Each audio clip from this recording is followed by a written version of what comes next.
नमस्कार, DV news में आपका स्वागत है। उत्तर प्रदेश के बारे में ये कहा जाता है कि गंगा की लहरों की तरह ही यहाँ के वोटरों का मन भी बदलता रहता है।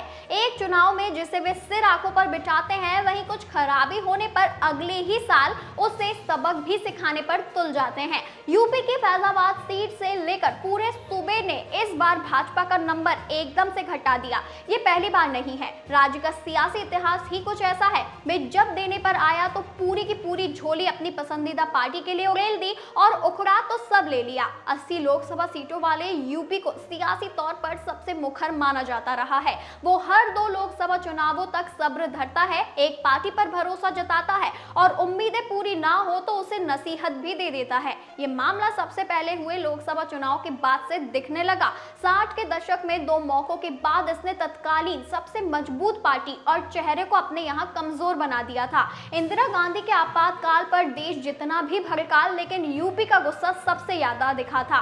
बता दें कि इसी तरह इंदिरा की मौत पर संवेदना से भरे राज्य ने उनकी पार्टी को खुले दिल से अपनाया था। तो चलिए जानते हैं कि कब कब क्या हुआ।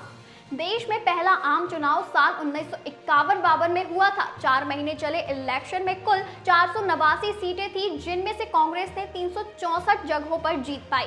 यूपी में सीटों के लिहाज से ये तब भी सबसे दमदार सूबा था, जिसमें लगभग सारी सीटें जवाहरलाल नेहरू की लीडरशिप में कांग्रेस के हिस्से आई। अगली बार साल 1957 में देश में 14 राज्य थे और 6 यूनियन टेरिटरी। इसमें 403 सीटों पर चुनाव लड़ा गया। ये अलग ही दौर था, जिसमें कांग्रेस खासकर नेहरू की टक्कर पर कोई नहीं था, उन्हें ही जीत मिली। यूपी इस बार भी उनके पक्ष में था, लेकिन ज्यादा देर के लिए नहीं। इसकी झलक तब दिख रही थी। राज्य में कांग्रेस की 11 सीटें जा चुकी थी। साल 1962 में हुए तीसरे आम चुनाव की तस्वीर कुछ अलग थी।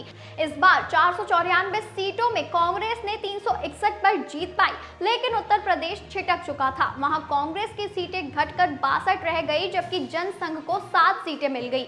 ये फासला देखने में बड़ा है, लेकिन वोटर अपनी नाराजगी यहां पर दिखा चुके थे। तो कुछ ऐसा ही इतिहास यूपी का रहा है।